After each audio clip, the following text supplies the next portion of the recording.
कहानी शुरू होती है सालों पहले अर्थ से 9 मिलियन लाइट ईयर्स दूर। कालेल क्रिप्टॉन के बारे में बताता है। क्रिप्टॉन की सिटीज काफी एडवांस थी। यहाँ लैब गार्डन्स और लावा पावर्ड एनर्जी प्लांट्स थे और यहाँ के स्काई स्क्रेपर सनस्टोन क्रिस्टल से बने थे। इन सिटीज को साइंस लीग के क्लेरिक्स चलाते थे। ये लोग प्लैनेट और रेड सन की एनर्जी को एक्सप्लॉइट करके प्रोग्रेस के नाम पर कुछ भी करने के लिए तैयार थे।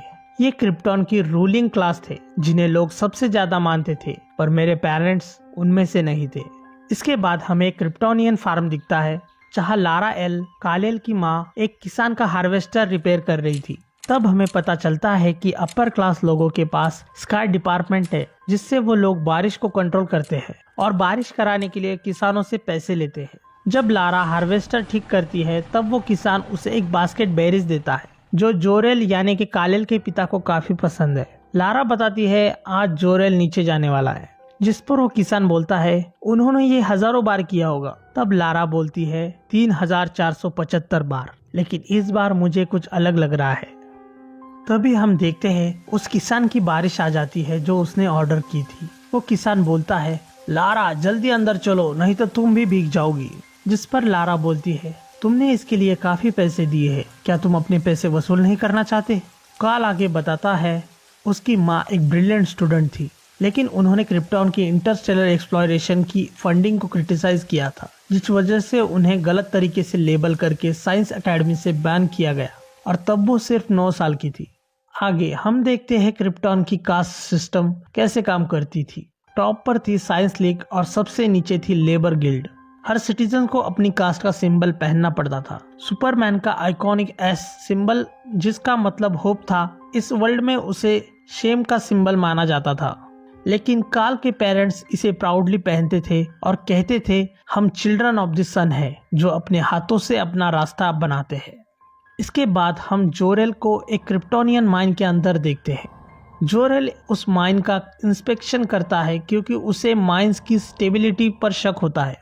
जोरेल इस माइन को बंद करने के लिए कहता है, तभी एक हायर अप उसे बीच में टोकता है, मेरी चेस्ट को देखो और फिर अपनी। चुपचाप ऊपर जाओ और उन डिगर्स को कहो कि मिडल मैनेजमेंट लीग ने बोला है कि वापस काम पर लग जाओ। पर तभी माइन हिलने लगती है।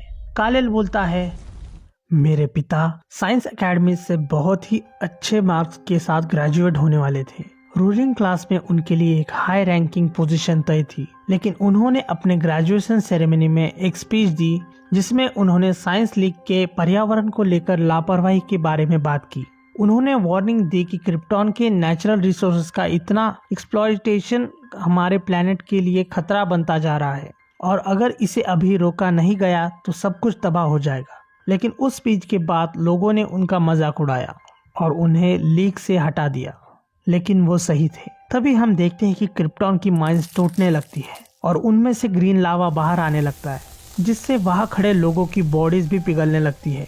ये शायद इस वर्ल्ड का क्रिप्टोनाइट है जिसने पूरे क्रिप्टॉन प्लैनेट को ही खत्म कर दिया। Present day Brazil.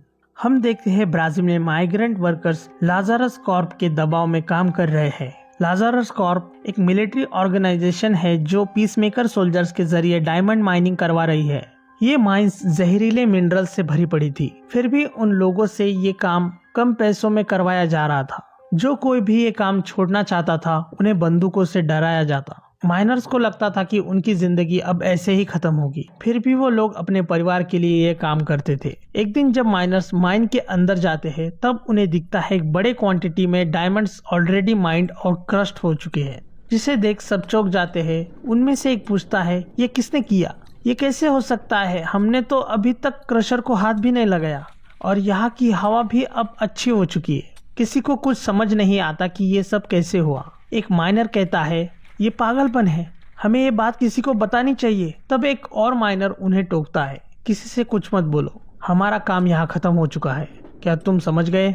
अब बस इन डायमंड्स को ऊपर तक ले जाओ और अपने पैसे ले लो। माइनर्स को डायमंड्स के साथ आता देख वहाँ खड़ा पीस मेकर कहता है ये लोग इतनी जल्दी डायमंड्स लेकर वापस कैसे आ सकते हैं? ये नामुमकिन है। तब दूसरा पीस मेकर बोलता है क्या तुमने बोट्सवाना और धारावी में जो हुआ उसके बारे में सुना? लगता है ऐसा ही कुछ फिर से हो रहा है। फिर कहानी पिछली रात पर चली जाती है। कालेल उस माइग्रेंट वर्कर से मिलता है और उनकी मदद करने का फैसला करता है। एक पीसमेकर उसी माइनर को लात मारते हुए कहता है, तुम्हें क्या लगता है हम बेवकूफ है? ये डायमंड्स खुद से नहीं निकले। लगता है तुम में से किसी को ये काम करने में बड़ा मजा आ रहा है। बताओ कौन है वो? लाज़ारस ने तुम्हारे जैसे जानवरों के लिए क्या कुछ नहीं किया और तुम लोग ये करते हो। लाज़ारस का मतलब है जिंदगी, लेकिन शायद तुम्हारे लिए इसका मतलब होना चाहिए। इससे पहले कि वो अपनी बात पूरी करता, दूसरा पीसमेकर बोलता है, सर हेड काउंट कंप्लीट हो चुका है। आज सब वर्कर्स अपनी शिफ्ट के लिए रिपोर्ट कर चुके हैं, एक को छोड़कर। तब हमें कालेल दिखता है जो एक सोलर पैनल के जरिए अपने सूट को चार्ज कर रहा है। उसके सूट का एआई उसे वार्न करते हुए कहता है, वार्निंग, पीसमेकर करीब आ रहे हैं, सोलर चार्जिंग रोकी जा रही है, वेकअप प्रोसीजर शुरू किया जा रहा है। तब काल खुद से ही बात करने लगता है, मुझे अगले माइन पर चले जाना चाहिए था।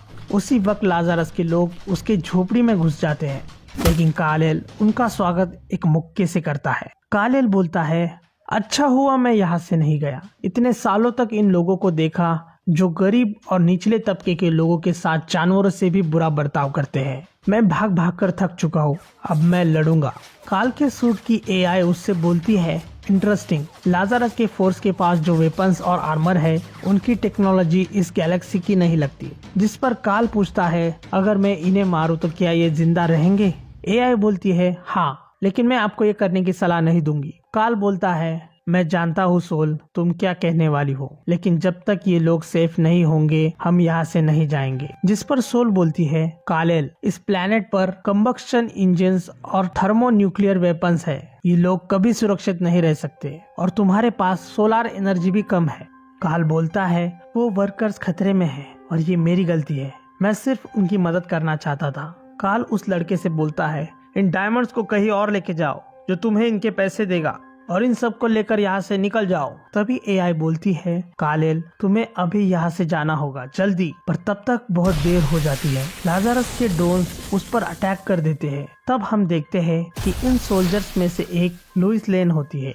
उनका कमांडर उन सब सोल्जर्स से कहता है, डायरेक्टर को ये टारगेट जिंदा चाहिए, समझ गए? लुइस अपने कमांडर को बताती है, अगर आप ध्यान से देखो तो आपको दिखेगा ये सूट बदल रहा है, एक जिंदा आर्मर की तरह, मानो उसे प्रोटेक्ट कर रहा हो। वही दूसरी ओर कालेल ड्रोन्स के हमलों से परेशान होकर अपने सोलर पावर का बड़ा सा ब्लास्ट करता है, जिससे सारे ड्रोन्स जलकर खाक हो जाते हैं। तब वहाँ और हेलीकॉप्टर और टैंक्स आने लगते हैं। सोल बोलती है, काल, मेरा मिशन है तुम्हें प्रोटेक्ट करना, हाउस ऑफ एल के आखिरी वारिस। मैं फिर से तुमसे कहना चाहती हूँ, लड़ाई मत करो, अपनी जान इन लोगों के लिए खतरे में मत डालो, यहाँ से चलो, शैडोज में लौट जाओ। तुम्हें क्रिप्टॉन का सबक कभी नहीं भूलना चाहिए। कुछ दुनिया खुद से बचाई नहीं जा सकती। लेकिन तभी लाज़ारस के सोल्जर्स काल की तरफ बढ़ने लगते हैं। तब काल बोलता है, सोल, शायद तुम सही थी, ये एक गलत आइडिया था, मुझे अच्छा नहीं लग रहा, चलो यहाँ से निकलते हैं। पर तभी एक हैंडकफ उसके हाथ पर लग जाता है। हम देखते हैं ये एजेंट लेन है। वो बोलती है, सस्पेक्ट इन कस्टडी। उसके बाद वो काल के ऊपर गन पॉइंट करके बोलती है, अगर हिले तो मैं तुम्हारा चेहरा फ्राई करके रख दूंगी, सुपरमैन। हम देखते हैं इस वर्ल्ड में लुइस लेन वो पहली इंसान है जिसने कालेल को अपना आइकॉनिक नाम सुपरमैन दिया। फिर हमें नेवाडा डेजर्ट का नजारा दिखता है, जहां एक आदमी एक बिल्डिंग के अंदर स्क्रीन पर ये सब देख रहा था और वही लाज़ारस कॉर्प के पीछे का मास्टरमाइंड है। वो बोलता है, एक नया खिलौना, देखते हैं तुम कहां से आए हो। सीन चेंज होता है और हम देखते हैं सेंट्रल कैंसस, जहां हमें केंट फार्म दिखता है। फार्म हाउस पुराना और खाली पड़ा हुआ है और फार्म हाउस के बाहर एक बोर्ड लगा है जिस पर लिखा है प्रॉपर्टी ऑफ लाज़ारस कॉर्प। कहानी के एंड में हमें फिर से क्रिप्टॉन दिखता है। जोरेल माइनिंग से सही सलामत वापस आ जाता है। लारा उसे देख भागकर उसके करीब जाती है। लारा बोलती है, ये तो रेडिएशन से हुआ है, तुम हॉस्पिटल क्यों नहीं गए? जोरेल बोलता है, हम अभी किसी को कुछ नहीं बता सकती, समझी? जब तक हमें पूरा यकीन ना हो, हमें बिल्कुल श्योर होना पड़ेगा, तभी हम दुनिया को इस बारे में सावधान कर पाएंगे। देखो लारा, इस प्लेनेट की खूबसूरती को देखो, मैं चाहता हूँ तुम इसे याद रखो जब ये चली जाएगी। लारा पूछती है, चली जाएगी? जोरेल, तुम ये मत कहना कि। तभी जोरेल जोर से चिल्ला के बोलता है, काल कहाँ है? लारा, हमारा बेटा कहाँ है? लारा बताती है, वो ठीक है। तब हम देखते हैं 10 साल का कालेल क्रिप्टो के साथ वही खड़ा है। काल पूछता है, डैड, क्या आप ठीक हो? जोरेल काल से माफी मांगता है। तब लारा बोलती है, तुम्हारे पिता ठीक है काल, सब ठीक हो जाएगा। ये जो भी है, हम एक साथ मिलकर इसका सामना करेंगे, जैसे हम हमेशा करते आए हैं। वही दूसरी ओर हम देखते हैं ग्रीन लावा जमीन से बाहर आने लगा है, जो कि क्रिप्टॉन के अंत की शुरुआत है।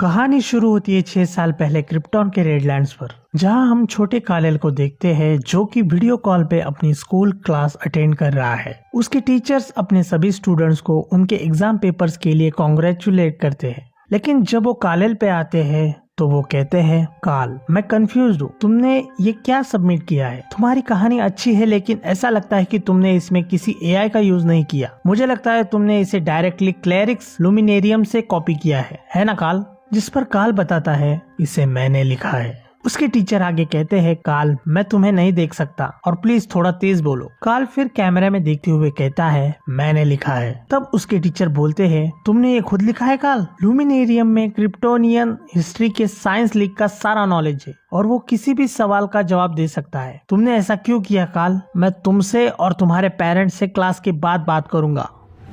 Present day Brazil. जैसे कि हमने देखा था, एजेंट लुइस ने कालेल को किसी स्पेशल मेटल हैंडकफ से पकड़ रखा है। वो काल की तरफ गन पॉइंट करके उसे अपने घुटनों पे बैठने के लिए कहती है। तुम्हें अथॉरिटी ऑफ लाजारस कॉर्प ने पकड़ लिया है, अपने घुटनों पे बैठ जाओ अभी।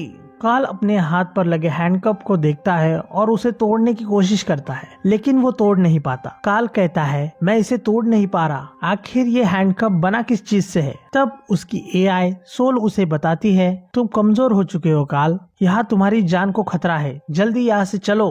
कालेल बोलता है, तुम क्या चाहती हो सोल? मैं उसका हाथ उखाड़ दूं? ऐसा सुनते ही लुइस कालेल के चेहरे को शूट कर देती है, जिससे उसे एक जोरदार झटका लगता है। सोल बोलती है, इन हैंडकफ्स को मैं संभालती हूँ। तभी सोल उस हैंडकफ के आसपास कुछ लावा एनर्जी टाइप सब्सटेंस बना देती है। काल बोलता है, उसे हर्ट मत करना सोल। जिस पर सोल बोलती है, इस वक्त तुम्हें मुझसे ज्यादा किसी और चीज की चिंता होनी चाहिए काल। तब हम देखते हैं बहुत सारी लाजारस मिलिट्री उनके सामने बंदूक ताने खड़ी है और अगले ही पल वो उन दोनों पर फायरिंग शुरू करते हैं। तब कालेल अपनी केप को शील्ड की तरह यूज करता है। हम देखते हैं उसकी केप रेड डस्ट में बदल जाती है। लुइस बोलती है, जाने दो मुझे। ऐसा कहकर वो फिर से काल के चेहरे को शूट करती है, जिस पर कालेल बोलता है, क्या तुम भूल गई? तुम ही ने मुझे पकड़ा है। सोल कहती है, ये हैंडकफ्स काफी फैसिनेटिंग है, मैं जब भी इसे तोड़ने की कोशिश करती हूँ ये तुरंत पहले जैसे हो जाते हैं, इसमें थोड़ा वक्त लगेगा काल। तब काल बोलता है, हमारे पास टाइम नहीं है और तुम मुझे शूट करना बंद करो। लुइस बोलती है, ओह, तुम मुझसे बात कर रहे हो? तब काल बोलता है, हाँ, क्योंकि तुम खुद ही मेरे लिए तुम्हारी जान बचाना मुश्किल बना रही हो। तब लुइस बोलती है, देखो लाजारस तुम्हें मारना नहीं चाहती, अपने घुटनों पर बैठ जाओ और ये सब रुक जाएगा। काल सोल से बोलता है, इसे डस्ट से कवर रखना सोल, कहीं ये मर ना जाए। फिर कालेल एक बड़ी सी जंप लगाता है। तब लाजारस का एक टैंक उड़कर उनके पीछे जाता है। उसके अंदर के लोग बोलते हैं, वो तो उड़ रहा है। वो लोग कालेल पर 2 मिसाइल फायर करते हैं जो उसकी केप पर लगती है और एक्सप्लोड हो जाती है। उसके बावजूद कालेल और लुइस लेन सेफली जमीन पर लैंड करते हैं, पर तभी लुइस फिर से काल के चेहरे को शूट करती है और अपने साथियों को अपनी लोकेशन बताने लगती है। तब काल सोल को कहकर लुइस का ट्रांसमिशन जैम करा देता है। काल बोलता है, मैंने तुम्हारी कई बार जान बचाई है और तुम मुझे इस बात के लिए अरेस्ट करना चाहती हो? लुइस बोलती है, तुम जो कोई भी हो, तुमने जानबूझकर यहाँ सभी लोगों की जान खतरे में डाल दी। आखिर तुम किस चीज से बने हो? तुम बुलेट प्रूफ हो और काफी लंबी छलांगे मार सकते हो। क्या ये सूट तुम्हें इतना स्पेशल बनाता है? और ये सोल कौन है? लोगों को इस बारे में सब पता होना चाहिए, ये उनका हक है। तब कालेल बोलता है, भला लाजारस को आपको कब से किसी के हक की चिंता होने लगी? हम सब तुम जैसों के लिए बस जिंदा जानवर है, जिनका तुम जितना हो सके उतना इस्तेमाल करते हो। लुइस बोलती है, मेरा यकीन करो, फिर तुम मेरे जैसे लोगों को नहीं जानते। कालेल बोलता है, तुम घमंडी हो जो सिर्फ अपने बारे में सोचते हो। तुम जैसे लोग हर किसी पे गुस्सा करते हो जो तुम्हारे जितना स्मार्ट नहीं है। तुम तुम्हारे प्लेनेट की हर गलत चीज का एक परफेक्ट एग्जाम्पल हो। जिसे सुनकर लुइस बोलती है, मेरा प्लेनेट? तभी सोल बीच में बोलती है, रुक जाओ काल, बोलना बंद करो। जिसके जवाब में काल बोलता है, वैसे भी वो बात करने के लायक नहीं है, क्या तुम ये हैंडकफ उतारोगी? लुइस फिर से पूछती है, तो तुम्हारा प्लेनेट कौन सा है? तभी लाजारस का टैंक उन पर हमला करता है।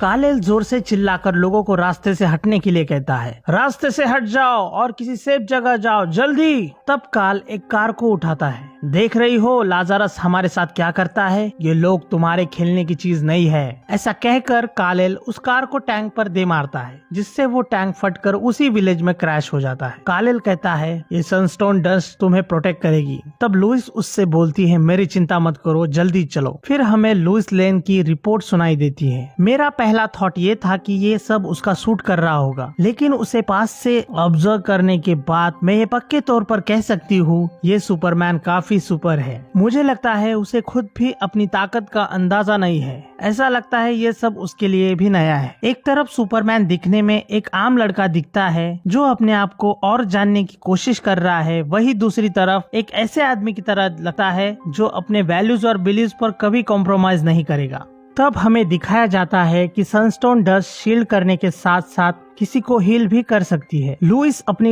रिपोर्ट को कंटिन्यू करते हुए बोलती है सिचुएशन के हिसाब से सब्जेक्ट कभी शर्मीला और धीरे बोलने वाला बन जाता है तो कभी कॉन्फिडेंट और कमांडिंग प्रेजेंस में बात करता है, और उसकी दोनों ही चीजें फेक नहीं लगती। ये ऐसा आदमी लगता है जो सच्चा है और कभी झूठ नहीं बोल सकता। वो काफी भाषाएं जानता है। हमें ये भी पता है कि वो दुनिया घुमा है, लेकिन फिर भी उसमें एक खोए हुए बच्चे वाली बात है जिसका कोई घर नहीं है। उसे अथॉरिटी पर बिल्कुल भरोसा नहीं है। सस्पेक्ट को पकड़ना मुश्किल होगा। मैं रिक्वेस्ट करती हूँ मुझे एक फुल टाइम सुपरमैन असाइनमेंट दिया जाए। लोगों की हेल्प करने के बाद कालेल का सूट फिर से उसके पास आ जाता है। काल लुइस से कहता है थैंक यू, जिस पर लुइस बोलती है योर वेलकम। कालेल आगे बताता है आर्टिक महासागर के आइलैंड्स में एक जगह है जहां पोलर बियर्स लोगों से ज्यादा है। वहां कभी कभी कई दिन तक सूरज चमकता रहता है, लेकिन जब रात होती है तो तुम इतने तारे देख सकते हो जितने तुम सोच भी नहीं सकती। उन तारों में से काफी सारे सिर्फ पत्थर है जो मीथेन से घिरे हुए हैं। क्या लोगों को इस बात का अंदाजा नहीं है कि ये जगह कितनी कीमती है? मेरा प्लेनेट। लुइस को कुछ समझ नहीं आता। तुम क्या कहने की कोशिश कर रहे हो? कालेल बोलता है मेरे प्लेनेट का नाम था। काल के क्रिप्टॉन कहने से पहले सोल हैंडकफ उतार देती है। लुइस बोलती है रुको, ऐसे ही मत जाओ मुझे। लुइस आगे कुछ बोल पाती उससे पहले कालेल वहां से चला जाता है। बाद में हम देखते हैं कि लुइस लेन ब्रेनियाक के सिस्टम को रिपोर्ट दे रही है जिसे वो सुन रहा है। ब्रेनियाक पूछता है सब्जेक्ट कितना बड़ा खतरा है, 1 से 10 के स्केल पर बताओ। वो बोलती है मैं उसे खतरा नहीं बोलूंगी, इस तरह तो नहीं। वो बहुत पावरफुल है पर अभी भी कुछ मामलों में वो कच्चा है, लेकिन मुझे नहीं लगता कि वो लड़ाई चाहता है। वो ऐसा नहीं लगता जिसके बारे में हमें चिंता करनी चाहिए। ब्रेनियाक कहता है रैंकिंग 8 नोट कर लिया। लुइस बोलती है नहीं, मेरा वो मतलब नहीं था। ब्रेनियाक आगे बोलता है क्या तुम्हें लगता है कि खतरा इतना बड़ा है कि उसे न्यूट्रलाइज करना चाहिए या फिर सुपरमैन को कंट्रोल किया जा सकता है? लुइस बोलती है नहीं, उसे कंट्रोल नहीं किया जा सकता। ब्रेनियाक कहता है एजेंट टर्मिनेशन एडवाइस कर रही है, नोट कर लिया। लुइस कंप्यूटर पर एक पंच मारती है और बोलती है डैम इट, तुम ठीक से सुन रहे हो स्टूपिड कंप्यूटर? ब्रेनियाक बोलता है मैं आपकी आफ्टर एक्शन रिपोर्ट कंप्लीट करता हूँ। ब्रेनियाक एल्गोरिदम आपको शुक्रिया करता है। उसी वक्त लुइस का सुपीरियर वहां आकर उससे कहता है ऑल राइट लेन, लगता है तुम्हारा काम हो गया, तुम जा सकती हो, तुमने काफी अच्छा काम किया आज। तब लुइस उससे बोलती है मुझे नहीं लगता कि मेरी रिपोर्ट खत्म हुई है। मुझे पता है ऑटोमेटेड सिस्टम ने क्या कहा, लेकिन मुझे लगता है कि मुझे ये रिपोर्ट खुद लिखनी चाहिए। तब उसका सुपीरियर बोलता है लेकिन तुम्हें तो रिपोर्ट लिखना बिल्कुल पसंद नहीं है। लुइस कहती है आपने सही कहा, लेकिन ये जरूरी है, ये मेरे थॉट्स है ना कि ब्रेनियाक के, और वैसे भी आपको समझ नहीं आएगा कैसा लगता है उसके साथ उड़ना, उसके साथ आग में चलना। उसकी डस्ट मेरे हाथों में थी। मुझे लगता है ये रिपोर्ट अब मुझे खुद लिखनी चाहिए।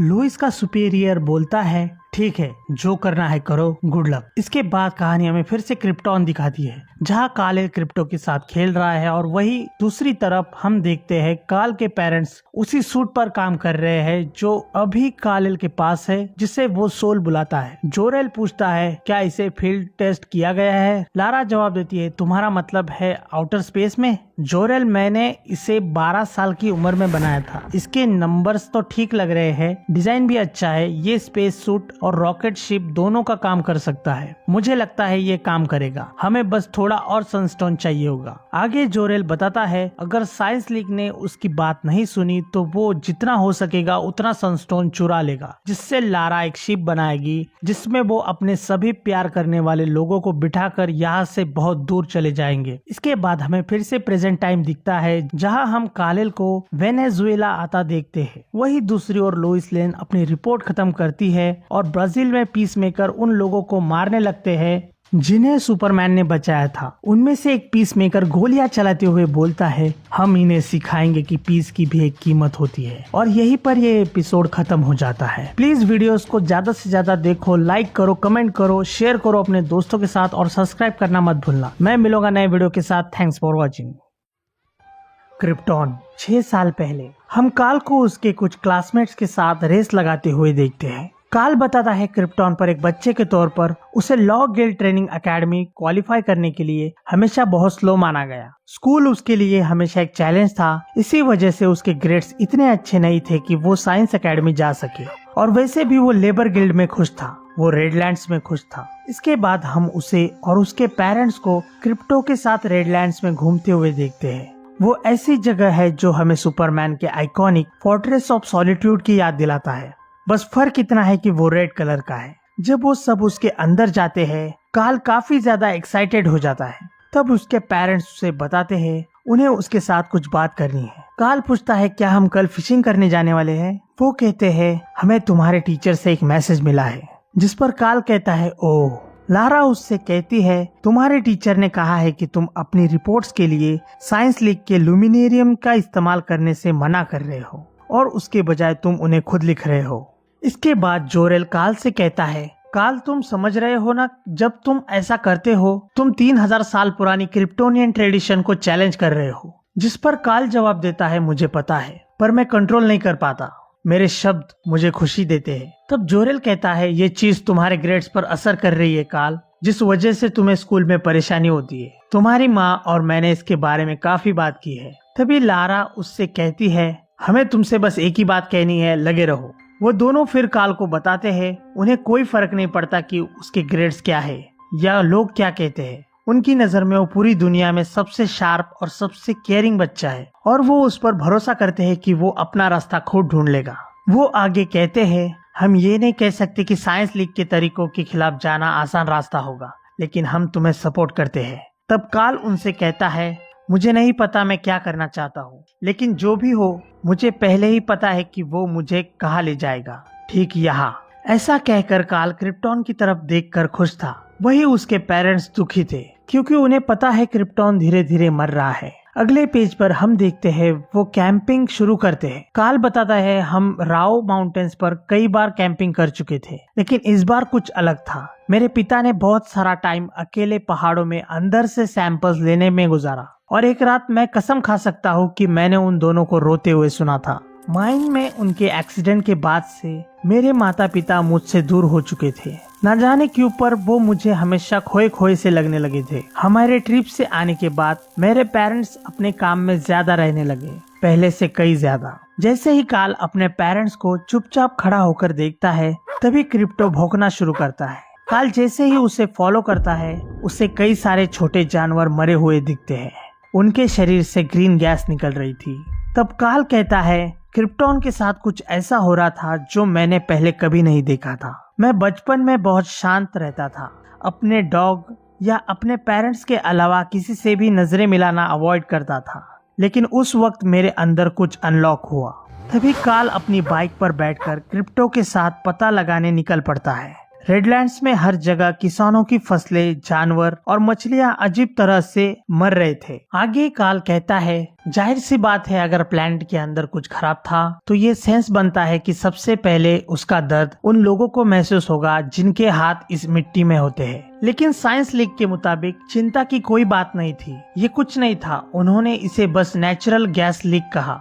एक हफ्ते बाद कैंपिंग के लिए मेरी क्लास एक फील्ड ट्रिप के लिए ट्रेन से कैंदोर गई थी। रास्ते में मैंने सब कुछ लिखना शुरू किया। जो कुछ भी मैंने रेडलैंड्स में देखा था, मेरे शब्द उतने ही तेजी से निकल रहे थे जितने तेजी से मैं उन्हें लिख सकता था। मैंने तुरंत उस स्टोरी को स्कूल न्यूज बोर्ड में सबमिट कर दिया, पर जैसे ही हम कैंदोर पहुंचे, मेरी स्टोरी को रिमूव कर दिया। मेरे टैबलेट से सभी नोट्स डिलीट किए गए और मेरे पेरेंट्स को स्कूल बुलाया गया। आगे हम देखते हैं जोरेल को ऑफिसर्स ले जा रहे थे। जोरेल चिल्लाता है, तुम्हें मेरी बात सुननी होगी, डैम इट। मैं एक जियोलॉजिकल इंजीनियर हूँ, मैं जानता हूँ मैं क्या कह रहा हूँ, तुम सबकी जान खतरे में है। तब ऑफिसर्स उससे कहते हैं, लॉ गिल्ड के ऑफिसर्स को धमकाना तुझे महंगा पड़ेगा लेबरर। जोरेल उनसे कहता है, तुम ये नहीं कर सकते, मुझे क्लेरिक से बात करनी है। काल अपने पिता को आवाज लगाता है, डैड। तब जोरेल काल से कहता है, काल यहाँ से चले जाओ और अपनी माँ को बताओ। काल अपने पिता के साथ किए बर्ताव से गुस्सा हो जाता है और उन ऑफिसर्स को रोकने की कोशिश करता है। तब वो लोग उसे धक्का मारकर यहाँ से चले जाने के लिए कहते हैं। इसके बाद काल वही करता है जो उसके पिता ने उससे कहा था। वो ये सारी बात अपनी माँ को बताता है। तभी लारा दौड़कर अपने गैरेज में जाती है और काल से कहती है, मेरी बात ध्यान से सुनो काल, मैं चाहती हूँ कि तुम मेरे साथ आओ। अगर वहाँ कोई भी गड़बड़ होती है तो तुम अपनी बाइक से यहाँ वापस आना और सीधा गैरेज में आकर सोल को आवाज लगाना। तब काल पूछता है, पर ये सोल कौन है? हेलो, मेरा नाम है सोल। तभी लारा बीच में बोलती है, मैंने जो कहा है वो याद रखना काल। तब काल लारा से पूछता है, पर आप क्या करने वाली हो मॉम? लारा बताती है, मैं तुम्हारे पिता को छुड़ाने जा रही हूँ। लारा अपने हस्बैंड को कैंडोर के सेंट्रल लॉ गिल्ड ऑफिस से छुड़ाने के लिए अपने नए सूट के साथ उन दरवाजों को तोड़कर अंदर घुस जाती है और उन ऑफिसर्स को मारना शुरू करती है। तब उनमें से एक कहता है, उसकी गन से तो लावा निकल रहा है, कोई हमारी मदद करो। तब लारा क्रिप्टो को जोरेल को ढूंढने के लिए कहती है। हम देखते हैं क्रिप्टो ने भी उस सूट का एक हिस्सा पहना है। लारा जोरेल को ढूंढ लेती है और सेल से बाहर निकालती है। वही दूसरी ओर हम देखते हैं काल वहाँ का डेटा एक्सेस कर लेता है। तब उसे पता चलता है कि क्रिप्टॉन की रूलिंग क्लास वहाँ से पहले ही क्रिप्टॉन छोड़कर जा चुका था और उन्होंने बाकी सबको यहाँ मरने के लिए छोड़ दिया है। घर वापस जाते हुए काल के पेरेंट्स काल को कुछ बताने की कोशिश करते हैं। हमें तुम्हें कुछ बताना है काल, हमारे पास टाइम बहुत कम है। इससे पहले कि वो दोनों काल को सब बताते, उसे पहले ही पता चल चुका था कि क्रिप्टॉन मर रहा है और उसे अकेले ही एक शिप में जाना होगा। हम सबको पता है हर सुपरमैन स्टोरी में ऐसा ही होता है, पर इसमें नहीं। काल अकेले जाने से मना करता है। तब लारा उसे बताती है कि वो लोग उसे कभी भी अकेला नहीं छोड़ेंगे, बल्कि वो सभी उसके साथ जाने वाले हैं। तब हम एक बड़ी स्पेसशिप को देखते हैं जिसे लारा और जोरेल ने मिलकर बनाया है। लारा आगे बताती है, वो इस शिप में उनके कजिन्स, पड़ोसी और जितने भी क्रिप्टोनियंस को ले जा सकते हैं उनको लेके जाएंगे। वही दूसरी ओर हम प्रेजेंट में सेंट्रल कैंसस को देखते हैं, जहां हम मार्था को देखते हैं, जो कि स्मॉल विले के सीनियर लिविंग सेंटर में है, जो अपनी आखिरी सांसें गिन रही है। वो कहती है, एंजल तुम कहाँ चले गए? उड़कर मेरे पास आओ मेरे प्यारे एंजल बॉय, यहाँ वापस आओ जहाँ तुम बिलोंग करते हो। एपिसोड शुरू होता है और हम देखते हैं लुइस दुनिया भर के उन लोगों से कुछ सवाल पूछ रही है जिनको सुपरमैन ने कभी ना कभी बचाया है। बेसिकली वो क्लूज ढूंढ रही है ताकि सुपरमैन को ट्रैक कर सके। हम देखते हैं उनके कन्वर्सेशन के एंड में एक इंटरेस्टिंग चीज रिवील होती है कि ये लोग लाजरस पर बिल्कुल भी ट्रस्ट नहीं करते। लुइस उनसे कहती है, मैं समझती हूँ वो तुम्हें एक अच्छी जिंदगी का सपना दिखाते हैं, पर तुम 4 लाख वर्कर्स यहाँ इन झोपड़ियों में हो। मैं तुम्हें लाजरस पर ट्रस्ट करने को नहीं कहूंगी, मैं चाहती हूँ तुम मुझ पर ट्रस्ट करो और मुझे पता है वो ट्रस्ट मुझे कैसे कमाना होगा। तो अब 1 सेकंड के लिए बाकी सब सवाल भूल जाओ और सिर्फ ये बताओ तुम्हें मारा किसने। तब हम देखते हैं लुइस के सामने एक औरत बैठी है जिसके चेहरे पर चोट लगी है। अगले ही पल लुइस उस पीस मेकर को काफी बुरी तरह पीटती है और कहती है, तुम क्रेनशा हो राइट? पीसमेकर खून थूकते हुए उठने की कोशिश करता है और कहता है, मैं तुम्हें जान से मार दूंगा। जिस पर लुइस उससे कहती है, मैंने सुना है तुम्हें लोगों को मारना पसंद है, अब बताओ तुमने उन्हें कौन से हाथ से मारा था? अगर नहीं बताओगे तो मैं तुम्हारे दोनों हाथ तोड़ दूंगी। इसके बाद वो पीसमेकर अपना एक हाथ रेज करता है जिसे लुइस तुरंत पकड़ के तोड़ देती है और कहती है, एक बात बतानी तो रह गई, यू आर अंडर अरेस्ट। इसके बाद हम देखते हैं लुइस फिर से उन लोगों से कुछ सवाल पूछ रही है, जहां वो लोग उसे बताते हैं, हमें पता है तुम इन सवालों में क्या ढूंढ रही हो, हमें पता है तुम उसका पीछा क्यों कर रही हो। जब कोई सुपरमैन के साथ होता है वो बदल जाता है। उसकी प्रेजेंस तुम्हें बदल देती है। तुम्हें ऐसा लगता है मानो तुम एक गहरी नींद में हो जिसमें से तुम जागना नहीं चाहते, क्योंकि जब तुम सोती हो तुम उसे देख सकती हो। कभी कभी बहुत कोशिश करने पर तुम उसकी डस्ट फील कर सकती हो। तभी उनमें से एक औरत कहती है, मैं उसे नहीं ढूंढ पाई और तुम भी नहीं ढूंढ पाओगी, क्योंकि वो एक विस्पर है, एक विस्पर जो स्क्रीम्स के बीच चलता है। वो सब कुछ देख रहा है, जहाँ बच्चे कैद है, बड़े लोग फैक्ट्री फ्लोर्स पर रो रहे हैं, और तुम कहती हो वो डरा हुआ है। हाँ, वो डर रहा है, लेकिन तुमसे नहीं। वो सिर्फ उस दिन से डरता है जब लाज़रस उसे इतना गुस्सा दिलाएगा कि वो इस दुनिया को बचाने के लिए तुम सबको मार देगा। हम सुपरमैन के गुस्से के लिए दुआ करते हैं और इसीलिए वो हमारे पास आता है। इसके बाद हम लुइस को पाकिस्तान में सुपरमैन को ढूंढते हुए देखते हैं। तभी उसके पिता उसे कॉल करते हैं और कहते हैं, मैं अभी ड्रोन फुटेज देख रहा था। वो सुपरमैन 50 कैलिबर की बुलेट्स को ऐसे झाड़ रहा था जैसे कोई मच्छर हो। कहते हैं उसकी आंखों से कोई इलेक्ट्रोमैग्नेटिक ब्लास्ट निकलता है जो किसी को भी राख बना सकता है। अगर तुम उसे ढूंढ लेती हो तो उसे हराओ और मेडल लेके घर आओ। ये सब सुनकर लुइस कहती है, डैड, मैं उससे मिल चुकी हूँ। मैंने उसका 6 कॉन्टिनेंट्स तक पीछा किया। मैंने वो हर जगह देख ली जहाँ वो रहता था। हर बंदा जिसकी उसने मदद की हो उन सब से बात की। उसने लगभग $1 ट्रिलियन कीमत के टैंक्स उड़ा दिए, लेकिन उसका बॉडी काउंट 0 है, बिल्कुल 0। वो ना कोई किलर है और ना कोई सोल्जर, वो बस एक अजीब लड़का है। आगे लुइस के पिता उससे अगली बार अपने साथ पीसमेकर को ले जाने के लिए कहते हैं, जिस पर लुइस जवाब देती है, आप रिटायर हो चुके हो जनरल लेन, क्या मुझे आपको ये याद दिलाना पड़ेगा? तब हम देखते हैं जनरल लेन के दोनों पैर नहीं है और उनकी जगह वो मैकेनिकल पैरों का इस्तेमाल करते हैं। हमने देखा कि कैसे जनरल लेन अपनी बेटी को आगाह कर रहे हैं। मुझे पता है तुम सही चीज करने की कोशिश कर रही हो, पर ये दुनिया ओमेगा टेररिस्ट से भरी पड़ी है, तो अपना ख्याल रखना। इसके बाद लुइस सभी पीसमेकर्स को बताती है कि वो सुपरमैन को अकेले ढूंढने जा रही है। तभी 2 लोग उसको चुपके से फॉलो कर रहे हैं।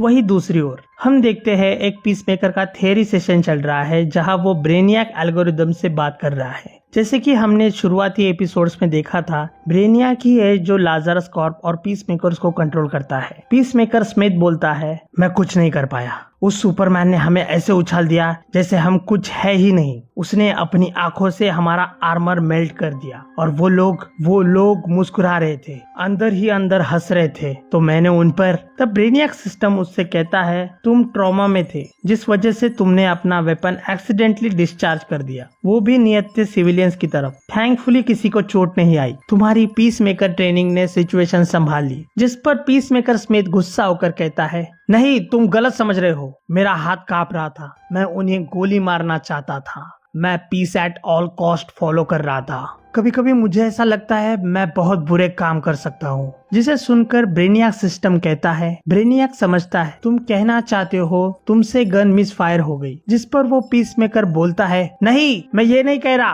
क्या तुम सुन रहे हो मैं क्या कहना चाह रहा हूँ? मुझे असली इंसान से बात करनी है, ना कि किसी एल्गोरिदम से। वही दूसरी ओर हम देखते हैं एजेंट लेन नोटिस करती है कि कोई उसका पीछा कर रहा है। तब वो बिना टाइम वेस्ट किए उस आदमी को कॉर्नर कर उसके सिर पर गन तान देती है। वो लड़का लुइस से कहता है, तुम जैसा सोच रही हो वैसा कुछ नहीं है। लुइस कहती है, मुझे तो लगता है तुम एक ओमेगा मैन हो और यहाँ मुझे मारने आए हो। जिस पर वो लड़का कहता है, ठीक है, थोड़ा बहुत सही सोचा है, पर मैं तुम्हें मारने नहीं आया। जिस पर लुइस जवाब देती है, गुड, क्योंकि तुम्हें देखकर लगता है तुम मारने में बहुत ही बेकार हो। अपने हाथ ऊपर रखो। वो लड़का कहता है, मुझे पता है लाज़रस ने तुम्हें हमारे बारे में क्या बताया है एजेंट लेन। ये पूरा ऑर्गेनाइजेशन झूठ पर बना है। तुम काफी स्मार्ट हो। क्या तुम्हें कभी डाउट नहीं हुआ कि तुम सच में राइट साइड हो? तब हम देखते हैं वो लड़का अपना टेक मास्क एक्टिवेट करता है, जिससे एक ब्राइट फ्लैश निकलता है। थोड़ी देर के लिए तुम्हें कुछ नजर नहीं आएगा, तो अब अपनी गन नीचे रखो लेन, मैं बस बात करना चाहता हूँ। लुइस तुरंत उसके पेट में एक जोरदार मुक्का मारती है और कहती है, तुम्हें लगता है मुझे ऐसे लड़ने की ट्रेनिंग नहीं मिली है?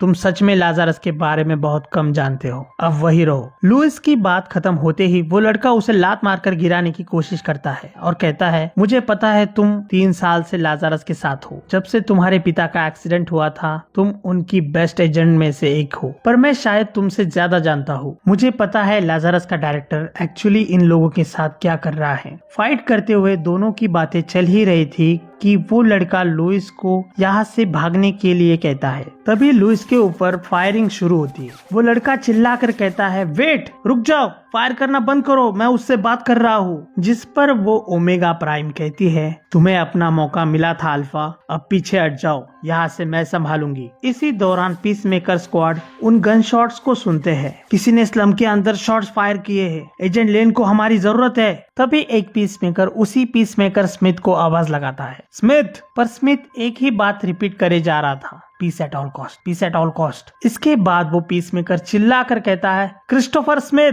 होश में आ जाओ। और फिर हम देखते हैं वो सभी स्लम की तरफ मार्च करते हैं। वही दूसरी ओर ओमेगा प्राइम लुइस पर अटैक करने लगती है। लुइस कहती है, let me guess, Omega Prime. जिस पर वो कहती है, कॉल मी प्राइमस, मैं तुम्हारी फैमिली की पुरानी फ्रेंड हूँ। तेरे डैडी कैसे हैं? आखिरी बार जब मैंने उन्हें देखा था तब वो काफी लंबे थे। ये बात कंफर्म कर देती है कि इसी ओमेगा प्राइम ने लुइस के पिता जनरल लेन के पैर काटे थे। तभी अल्फा बीच में आता है, जिस कारण प्राइमस उस पर चिल्लाती है, अल्फा, मैंने कहा पीछे हटो, आखिर तुम कर क्या रहे हो? तुम गन मुझ पर तान रहे हो या उस पर? अल्फा कंफ्यूज होकर कहता है, मुझे नहीं पता, मुझे लगता है हम सबको एक सेकंड रुक कर बात करनी चाहिए। तभी हम देखते हैं उसी मोमेंट उनके बीच लाल डस्ट फैलने लगती है। अल्फा पैनिक होकर कहता है, आखिर ये है क्या? तब प्राइमस अपने दूसरे साथियों से कांटेक्ट करती है, it's him, Primus to all Omega man, वो यही है, हमने सुपरमैन को ढूंढ लिया। सुपरमैन जैसे ही नीचे लैंड करता है, प्राइमस उससे बात करने की कोशिश करती है। सुपरमैन, लाजरस के खिलाफ लड़ने में हम तुम्हारी मदद करना चाहते हैं। हम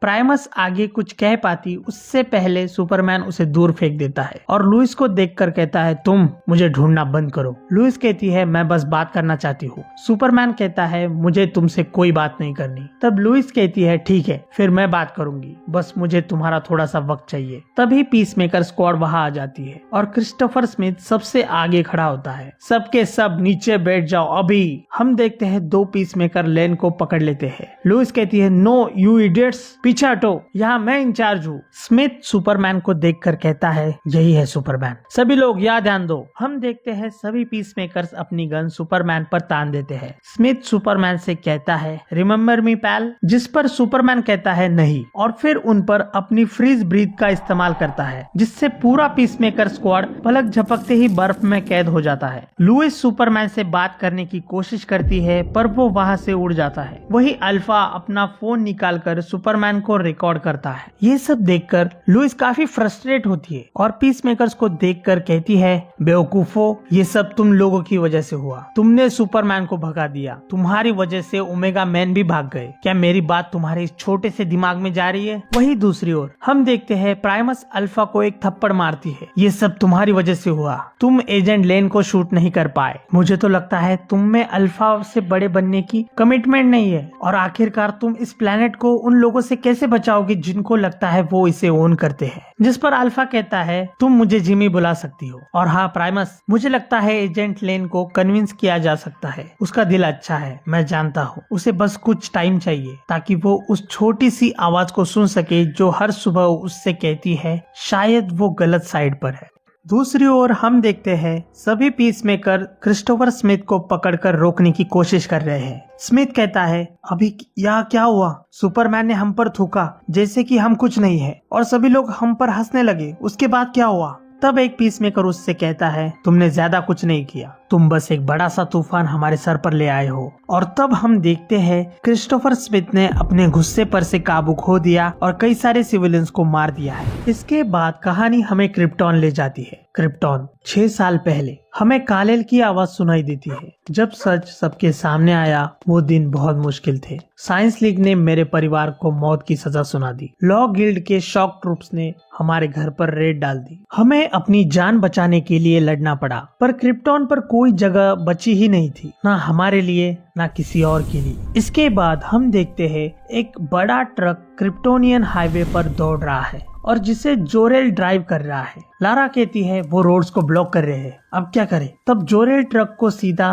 ब्लॉकेड के थ्रू घुसा देता है। इसी के साथ हमें फिर से कालेल का आवाज सुनाई देता है। सबको सच पता चल गया था, क्रिप्टॉन अपनी आखिरी सांसें ले रहा था और ये साइंस लीग को महीनों से पता था। पर उन्होंने ये सच छुपा के रखा और अपने लिए एक सीक्रेट एस्केप प्लान बनाया। जब ये खुलासा हुआ, क्रिप्टॉन फट पड़ा। हर तरफ दंगे होने लगे, मैसेकर्स की रूमर्स आने लगे। कैंदोर के टावर्स दूर से जलते हुए दिख रहे थे और उसी वक्त हमारा प्लेनेट अपने अंदर से टूट रहा था। इसके बाद एल फैमिली गार्ड्स को क्रॉस करते हुए रेडलैंड्स पहुंचती है, एक रेड फोर्ट्रेस जैसी जगह जहां मार्था का बनाया हुआ शिप छुपा कर रखा गया है। मार्था शिप पर काम करते हुए कहती है, शायद अगर मैं स्टार स्लाइड इंजन को एडजस्ट कर दूं तो 1 या 2 लोग और भी एडजस्ट हो जाएंगे। जिस पर जोरेल उसे याद दिलाता है, लारा तुमने खुद कहा था अगर हमने इससे ज्यादा पुश किया तो ये शिप टूट जाएगा। लारा कहती है, पर जोरेल बाहर हमारे कई सारे कजिन्स और नेबर्स बचे हैं। जोरेल कहता है, लारा हम सभी को नहीं बचा सकते और वैसे भी हमारे पास वक्त नहीं है।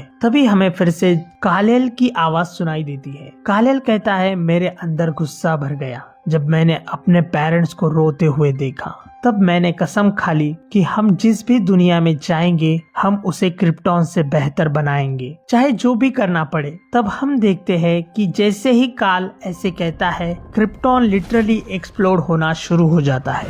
कहानी हमें फिर प्रेजेंट में लाती है, जहां पीसमेकर सुपरमैन से लड़ रहे हैं, पर सुपरमैन उनके सभी टैंक्स हवा में उड़ा देता है। तब बंकर के अंदर खड़ा पीसमेकर उनसे कांटेक्ट करने की कोशिश करता है। Tank division, report your status. क्या तुम सुन रहे हो? वहाँ पर क्या हो रहा है? जवाब दो। पर वहाँ से कोई जवाब नहीं आता। तब हम देखते हैं उस वर्ल्ड का दरवाजा लावा की तरह मेल्ट होकर गिरता है और उसके पीछे सुपरमैन खड़ा होता है। तब हमें फिर से कालेल की आवाज सुनाई देती है, 23 लोग औरंगी टाउन में मारे गए। उनका गुनाह गन लेकर खड़े आदमी पर हंसना, पर अब कोई नहीं हंस रहा। कालेल एक पीसमेकर को पकड़कर दीवार पर पटक देता है। क्रिस्टोफर स्मिथ कहाँ है? उसने 23 मासूम लोगों को मारा। बताओ मुझे, लाजरस ने उसे कहाँ छिपा कर रखा है? पीसमेकर डर के मारे कुछ बोल नहीं पाता। प्लीज मुझे मत मारो। इसी दौरान सोल सुपरमैन को बताती है, मैं स्मिथ का लोकेशन ट्रेस कर रही हूँ, लेकिन उन्होंने हैवी इंक्रिप्शन लगा रखा है। ब्रेनियक नाम का कोई एंटिटी मेरे सिस्टम्स को हैक करने की कोशिश कर रहा है। मुझे वो मिल गया। वो नेवाडा डेजर्ट के रिसर्च फैसिलिटी में है और वहाँ बहुत सारी छोटी एलियन सिटीज बॉटल्स में कैद है, जिसमें से लोग चीख रहे हैं। और एक खास बात कालेल, ब्रेनियक तुमसे बात करना चाहता है। वो स्मिथ का लोकेशन। सोल आगे कुछ कह पाती उससे पहले सुपरमैन बिना सुने वहाँ से चला जाता है। इसके बाद कहानी हमें फिर से क्रिप्टॉन ले जाती है। एवैक्यूएशन से ठीक पहले लारा कहती है, सभी लोग जल्दी शिप पर चढ़ो, हम और इंतजार नहीं कर सकते।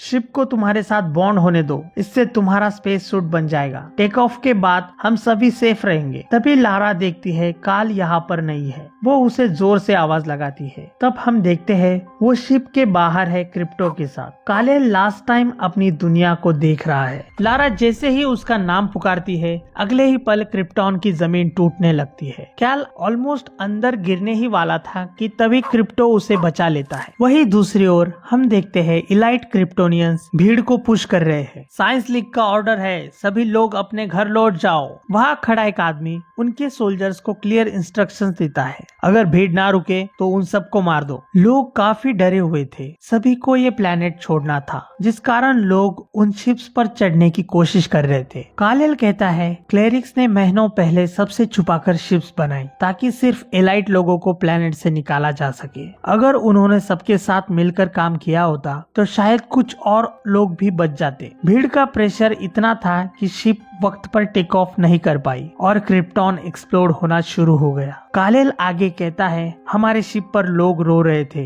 लेकिन जैसे ही हम ऊपर उठे मेरे अंदर एक अजीब सी शांति आ गई, ऐसा कॉन्फिडेंस जो मैंने कभी महसूस नहीं किया था। हम देखते हैं काल एक छोटी डरी हुई बच्ची को शांत कराता है। हे डरो मत, ये शिप बहुत स्ट्रॉन्ग है, इसे मेरे मॉम डैड ने बनाया है। काल कहता है, उस दिन मुझे होप महसूस हुआ और शायद उसी कारण मैं मुस्कुराया था। पर तभी पलक झपकते ही क्रिप्टॉन के एक्सप्लोडिंग फ्रेगमेंट्स डायरेक्टली शिप को हिट करते हैं, जिस कारण शिप 2 हिस्सों में टूट जाती है और शिप की एआई सोल तुरंत एक्टिवेट होती है। डरो मत कालेल, मैं सोल हूँ, तुम्हारा स्पेस सूट, मैं तुम सबको प्रोटेक्ट करूंगी। सोल तुरंत पैसेंजर्स के अराउंड मिनी शिप जनरेट करती है। कालेल क्रिप्टो को ढूंढता हुआ अपने पेरेंट्स तक पहुँचता है। वो सभी side by side mini ships में थे। तब जोरेल कहता है, हम यही है काल, हमेशा तुम्हारे पास। तभी हम देखते हैं क्रिप्टॉन के टुकड़े सभी शिप से टकराने लगते हैं, जिस कारण एक के बाद एक सभी शिप्स पिघल जाती है। सिर्फ कालेल बच जाता है। कालेल रोते हुए अपने माता पिता को आवाज लगाता है,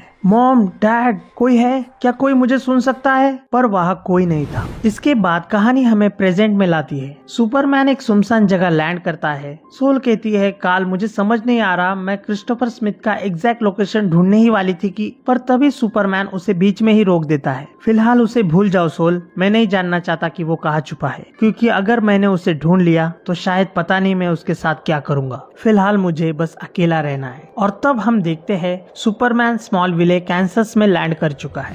6 साल पहले काल का शिप एक एंडलेस डार्कनेस में ट्रैवल कर रहा है। क्रिप्टॉन को एक्सप्लोड हुए 8 दिन बीत जाते हैं, फिर 8 हफ्ते, फिर 8 महीने और फाइनली 17 महीने और 14 दिन बीत जाते हैं। और तब से कालेल उस शिप के अंदर ही है। सोल काल से कहती है, काल, आज तुमने अपना daily dehydrated protein slurry consume नहीं किया? जिस पर कालेल कहता है, सोल, हम क्रिप्टॉन से 9 मिलियन लाइट ईयर्स दूर आ चुके हैं और मुझे बताओ कि हमें अब तक कितने हैबिटेबल वर्ल्ड्स मिले हैं। सोल काल से कहती है, काल, तुम्हें जवाब पता है? जिस पर कालेल गुस्से में कहता है, मैंने पूछा कितने? सोल कहती है, 0 काल, जवाब है 0। हम देखते हैं काल इस सब से एग्जॉस्ट हो चुका है और अब वो अपने आप को होपलेस महसूस कर रहा है। काल कहता है, सोल, अब मैं ये और नहीं कर सकता, तुम अब मुझे यहाँ से जाने दो। It's okay soul, you tried your best, पर अब बस मुझे यही छोड़ दो। उस बड़े से पीले सूरज के अंदर मुझे कोई फर्क नहीं पड़ता। सोल कहती है, तुम्हें पता है काल, मैं ऐसा नहीं कर सकती। मैंने कसम खाई है कि मैं तुम्हें प्रोटेक्ट करूंगी। तभी काल की शिप अर्थ के एटमॉस्फेयर में एंटर करती है, जिस कारण शिप का टेम्परेचर तेजी से बढ़ने लगता है। काल कहता है, सोल, यहाँ अचानक गर्मी कैसे बढ़ गई? मेरा शरीर जल रहा है सोल, हमें इस स्टार से जल्द दूर ले चलो। जिस पर सोल उसे बताती है, लगता है मुझे कुछ इंटरेस्टिंग मिला है। सक्सेस, लाइफ सस्टेनिंग वर्ल्ड मिल चुका है। वहीं दूसरी ओर अर्थ पर हम देखते हैं जोनाथन और मार्था केंट को, जो अपने सूखे फार्म को देख रहे हैं। तब मार्था उसे बताती है वो लाजारस है जो उनके फार्म पर बारिश होने नहीं दे रहा और लोगों ने उनके फार्म के ऊपर ड्रोन्स को उड़ते हुए देखा है, पर यह बात जोनाथन को पॉसिबल नहीं लगती। तब मार्था उससे कहती है, उनके टैंक्स हेलीकॉप्टर की तरह उड़ते हैं। मैंने उनकी पिट्स वाली वीडियो देखी है। वो लोग $1 मिलियन लेके 1 मिनट में जवान बना देते हैं और कहते हैं कंपनी के ओनर की उम्र 100 साल से भी ज्यादा है। मार्था के इतना कुछ बताने के बाद भी जोनाथन उसकी बातों पर यकीन नहीं करता और उन दोनों की बात चल ही रही थी कि तभी कालेल की शिप फील्ड में क्रैश करती है। सोल काल से कहती है, कालेल, मुझे माफ करना, पर मेरे एनर्जी सेल बहुत कम हो चुके हैं, जिस कारण मुझे पावर डाउन करना पड़ेगा। हम देखते हैं केंट फैमिली उस धमाके की तरफ आते हैं, जहाँ कालेल उनके सामने चीखते हुए बेहोश हो जाता है। ये सब देखकर जोनाथन कहता है, हे भगवान, मार्था, मैं अभी पुलिस को फोन करता हूँ। जिस पर मार्था उससे कहती है, जॉन, ये बस एक लड़का है। जोनाथन कहता है, एक लड़का जो जलते हुए आसमान से गिरा। मार्था कहती है, इसकी शिप कहाँ गई? लगता है उसने ऑब्जर्व कर ली। जोनाथन उसे दूर रहने के लिए कहता है। तब मार्था उससे कहती है, अभी थोड़ी देर पहले हम किसी मिरेकल होने की बात कर रहे थे। जोनाथन कहता है, मैंने बारिश मांगी थी, ना कि कोई मरा हुआ बच्चा। तब मार्था उसे बताती है, ये बच्चा अभी आग की उन लपटों के बीच था, पर जरा देखो इसे, ये कहीं से भी तुम्हें जला हुआ दिख रहा है। तुम्हें और क्या सबूत चाहिए? इसके बाद हम देखते हैं वो लोग कालेल को अपने घर के अंदर ले आते हैं। अगले कुछ दिन काल बेहोश था और अपनी बेहोशी की हालत में वो कई बार अपनी पावर्स यूज करता है, जिसे देख जोनाथन और मार्था काफी डर जाते हैं। काल बताता है, मुझे पता नहीं था मैं कहाँ हूँ, मुझे उनका एक भी शब्द समझ नहीं आ रहा था। जब आंखें बंद करता तो लावा में डूबा क्रिप्टॉन दिखाई देता, आंखें खोलता तो बस रोना चाहता था। इसके बाद जोनाथन मार्था से कहता है, हम उसे यहाँ नहीं रख सकते, वो हमें मार डालेगा, ये तुम भी जानती हो। मार्था कहती है, वो किसी चीज से सफर कर रहा है जॉन, वो कंफ्यूज्ड है, लगता है उसके साथ कुछ बहुत बुरा हुआ है। तब जोनाथन कहता है, और हमारा क्या, हम भी सफर कर रहे हैं, अगर ऐसा ही चलता रहा तो हम भी सब कुछ खो देंगे। तब मार्था उससे कहती है, जॉन, हम पहले ही सब कुछ खो चुके हैं और ये बात तुम भी जानते हो, पर शायद क्या पता हम इस बच्चे को बचा सके। और तब हम देखते हैं काल अपनी आंखें खोलता है और अगले ही पल दीवार तोड़कर बाहर चला जाता है। काल कहता है, मैंने वो घर तोड़ दिया और उस खेत का कुछ हिस्सा भी, और जब तक ये बात मैं रियलाइज करता मैं दौड़ रहा था, इतना तेज कि मुझे सब कुछ धुंधला नजर आ रहा था। मैं कालेल रेडलैंड्स का सबसे स्लो बच्चा था, पर ये रेडलैंड्स नहीं था, ये एक अजीब एलियन दुनिया थी जहाँ सूरज मेरी स्किन को जला रहा था। आखिर ये कौन सा बुरा सपना है जहाँ सोल मुझे लेकर आई है। बाद में मुझे पता चला इस जगह को कैंसस कहते हैं। मैं 9 मिलियन लाइट ईयर से उड़कर आया था, फिर भी न जाने क्यों ऐसा लग रहा था मैं घर पर था। 2 हफ्तों बाद हम देखते हैं काल अब केंट फार्म की रूटीन में ढल चुका है और वो अब उनकी मदद कर रहा है। मार्था कहती है, शुक्रिया एंजल, आज तुमने सिर्फ ट्रैक्टर नहीं उठाया, तुमने मेरे जोनाथन को बचाया है। मैं डर रही थी इस फार्म के बिना वो टूट जाता। तुमने उसे याद दिलाया वो कौन है। मैं यकीन के साथ कह सकती हूँ वो एक कमाल का पिता बनता। जोनाथन कहता है, मुझे नहीं पता तुम क्या हो या कहां से आए हो या किस भाषा में बोलते हो, पर मैं एक फार्मर के बच्चे को अच्छे से पहचान लेता हूँ। थोड़ी देर बाद काल ट्रैक्टर पर काम कर रहा होता है, तब सडनली सोल जाग जाती है। अपोलॉजीज कालेल, मेरी रिचार्जिंग एक्सपेक्टेड टाइम से ज्यादा लंबी हो गई। वार्निंग, इस सिस्टम का येलो सन तुम्हारी क्रिप्टोनियन सेल्स को अनप्रिडिक्टेबल तरीके से सुपर चार्ज कर सकता है। तब काल सोल को बताता है, सोल, मैं चाहता हूँ तुम इन लोगों की लैंग्वेज डाउनलोड करो और फिर 1 मिनट चुप रहो, मुझे सोचने दो। इसके बाद काल मार्था और जोनाथन के पास जाता है। मेरा नाम है कालेल और मैंने आपका ट्रैक्टर ठीक कर दिया है। काल को बोलता देख दोनों लोग हैरान थे। मार्था कहती है, कालेल, कितना सुंदर नाम है, हमें तुमसे मिलकर बहुत खुशी हुई कालेल। मैं मार्था केंट हूँ और ये है जोनाथन। तभी सोल काल को बताती है, काल, मुझे यहाँ कुछ रिमोट ड्रोन्स डिटेक्ट हुए हैं जो यहाँ के वेदर को इन्फ्लुएंस कर रहे थे। मैंने उन्हें डिसेबल कर दिया है।